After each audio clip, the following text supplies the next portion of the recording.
Hello, and welcome to another very special episode of the Sales Ops Demystified podcast. My name is Tom Hunt, and today we're joined by Cara Gillilan Murphy, who is currently running sales operations at Shipwell, a background in process consulting, business operations, and then a transition into sales ops. So we're going to cover that today. Cara, welcome to the show. Thank you very much. Thanks, Tom. Thanks for having me.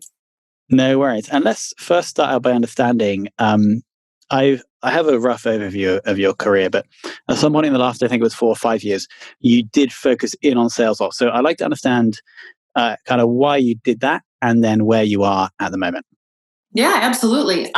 So as you mentioned, my background is I started in technology as a developer, and then I moved into process improvement, change management, really a big focus on operations.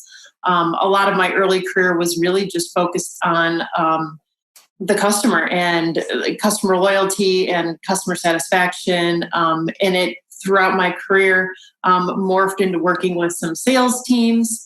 And then ended up, it's really a great fit to have the technology background, the people background, the process background to be in a sales ops role.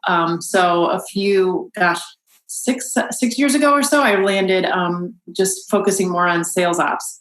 But again, just the background of the customer focus and the process and technology was really just a great fit. Yeah, makes total sense. And do you now see your customer as the salesperson? No, I still see the customer as, putting yourself in the shoes of the prospect or the customer in our perspective, my customer, I guess, would be the sales team because it's still kind of a consulting-ish role being a sales ops.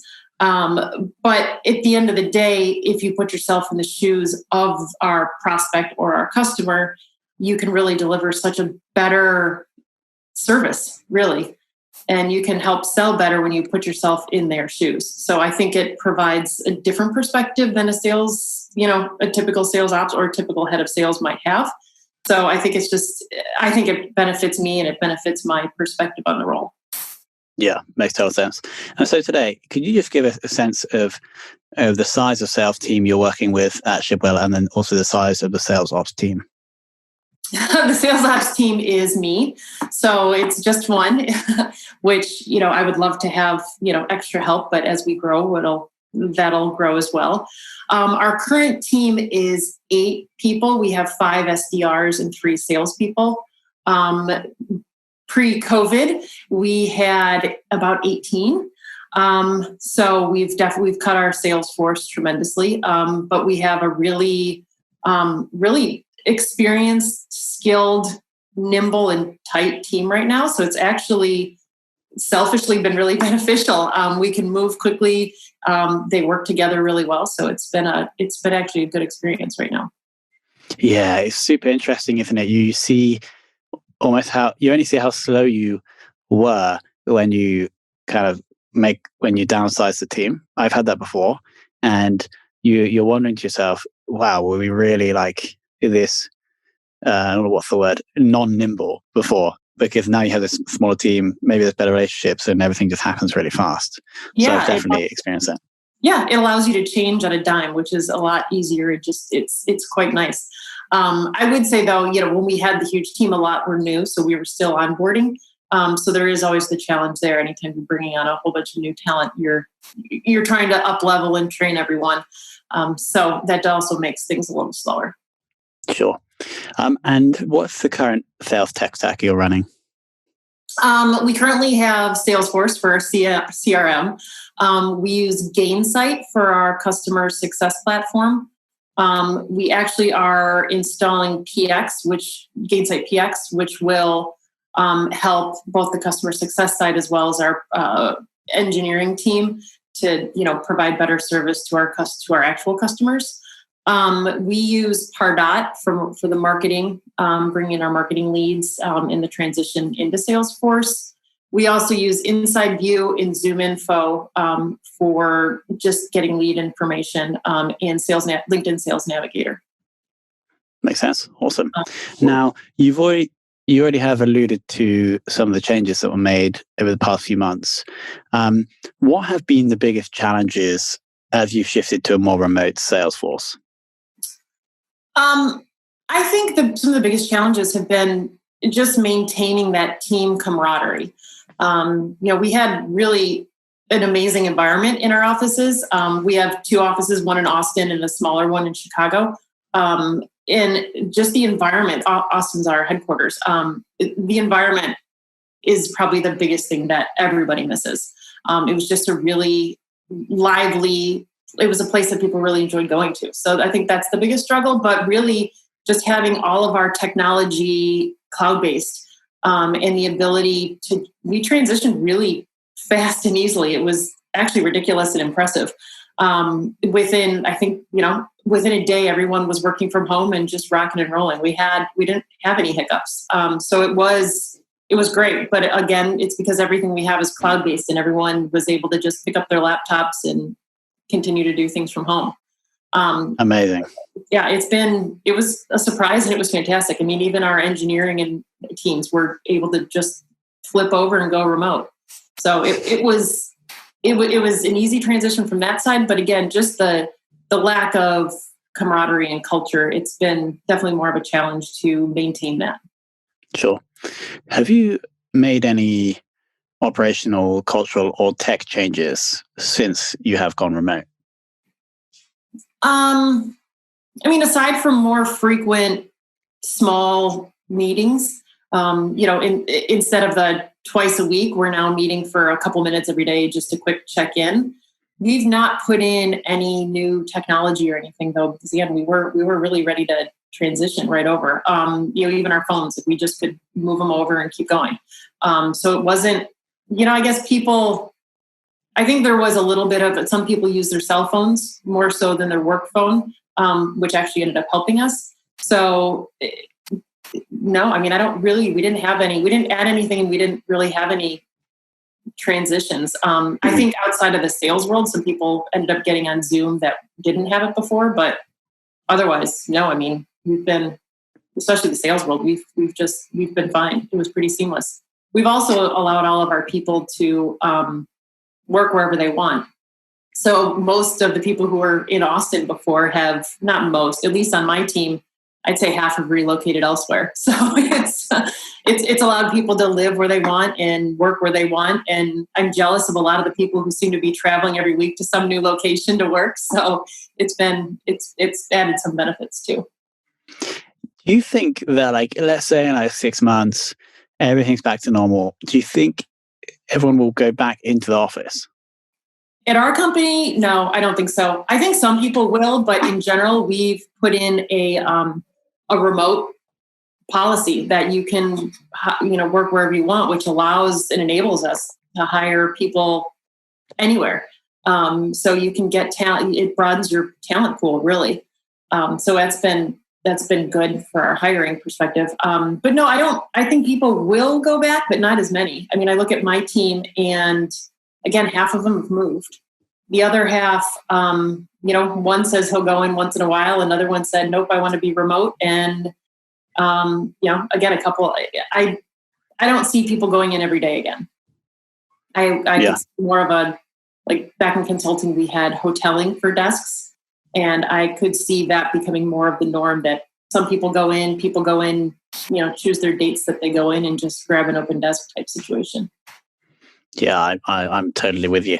Have the targets or objectives of the business changed? I think we adjusted down a little bit in Q2. But really, it hasn't tremendously. It hasn't slowed any of our technical rollouts. It hasn't slowed really any of our projections. We've seen some of the sales, some of the prospects shift a bit. Obviously there was definitely a bit of a lull when, everything went crazy back in March. But otherwise no, we've not really addressed any. We have not changed much. Sure. Yeah. I'm getting the sense that you guys are almost prepared for a global pandemic? No, I wouldn't say don't that. think we prepared for one, but we were able to, and given our business and the ability to provide visibility into, your supply chain, that's one of the biggest things that broke down during this pandemic were people's supply chains. And we've actually gotten some new customers because people didn't have visibility into what was going on in their supply chain. Now they can. So it's benefited us in a lot of ways. So that's been a good place to be. I couldn't have a better company to join, right? Okay, so let's talk about the normal forecasting process. How are you currently forecasting, and what is your role as sales ops in that process? I'm very involved in the process. Our current process, we use Salesforce, so we capture, all of the deals within Salesforce, within the opportunities. We rely heavily on our sales or on our AEs to enter the right information to make sure they're capturing, what kind of revenue we're looking at, what kind of close dates. And I really rely heavily on the probabilities. So I trust them to say, is this 80% likely? Is this 20% likely? And really utilize that to guide where we are.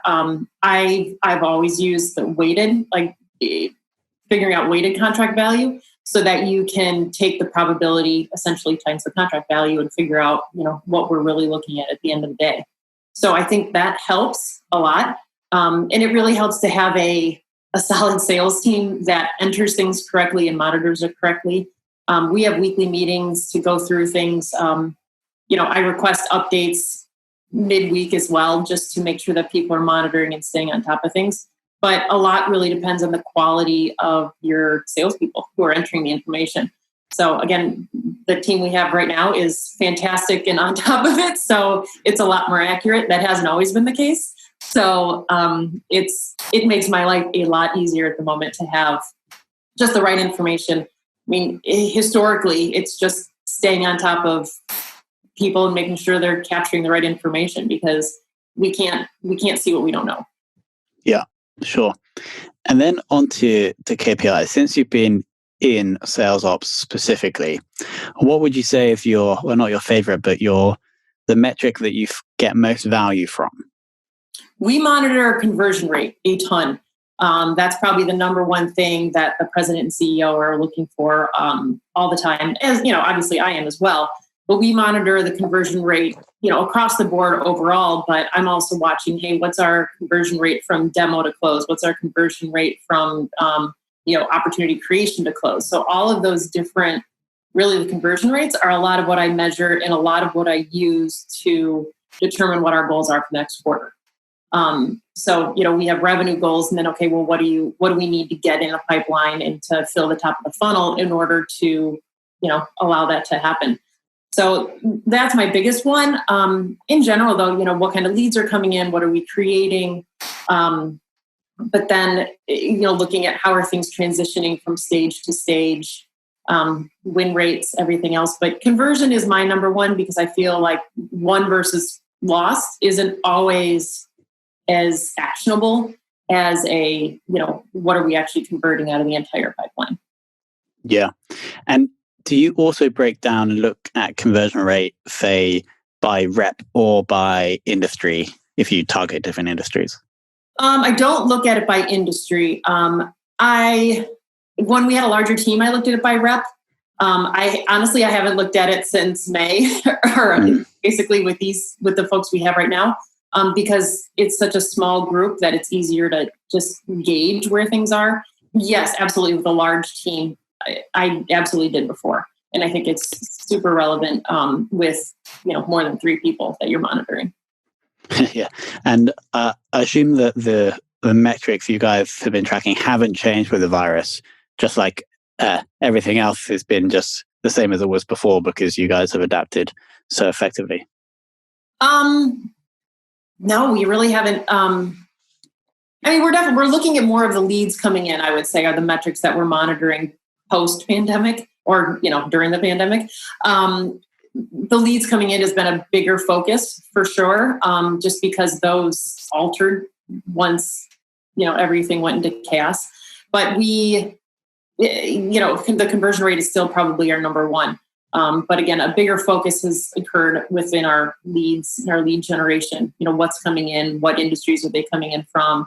Are they coming in from marketing or sales generating them? So there has been a bigger lead focus for sure. Sure. Awesome. Well, I mean, that was a super interesting look at a company that seems to be sailing through the current state of the world, which is always great to hear. Now, final two questions. Who in your sales ops career have you learned from the most? So I have to say, because I haven't been in sales ops necessarily for that long, Eric Marcy from a Sales Ops, he was the CRO of Ad Guru, which is my last company that was acquired by Kantar. He's now a president of Kantar. He was definitely the sales ops side, but I would say in my whole career, I mean, Bill Walsh, when I was at eLoyalty, a consulting firm, he was the one who took me out of essentially technology and the whole systems development lifecycle world of tech and testing and project management, and pulled me into the process improvement and change management. So had he not done that, I probably wouldn't have gone down this path. So I would say those two are probably two of my biggest ones that helped me along the way. And then Chris Lonsway, who was a mentor of mine when I was at LaSalle Bank, he's an expert in organizational design. So learning how to structure teams and learning how to manage that, communication plans and everything else. So I would say those three are probably my biggest ones who most inspired me and helped me along. Amazing. And then the final question is somebody else who maybe you don't know or maybe you do within sales ops that you would love to take for lunch. Yeah, that was one of the questions you asked. I have no idea. I don't really know anyone in sales ops because I've been in this weird little process in getting here that it's been, I don't really know anyone else. And I've always been this party of one. So I'm open to any suggestions though. Yeah. So if you're listening or watching and you know a lot about sales ops and you're a really interesting person, then feel free to reach out and then maybe have a remote lunch. Absolutely. Amazing, Cara. Well, thank you so much for coming on and I guess sharing what almost best practice looks like when going through a turbulent world. I know that you guys, there's some potential advantage because of the nature of your product, but it seems like you guys as an organization and as a sales function seem to have adapted pretty well. So it's just it was a great story to tell. Yeah. So, and lucky me for having come onto this great company and in this environment. Luck or skill, Cara. Well, thank you very much for having me, Tom. I appreciate it. No worries. Thank you for coming on. All right, thanks.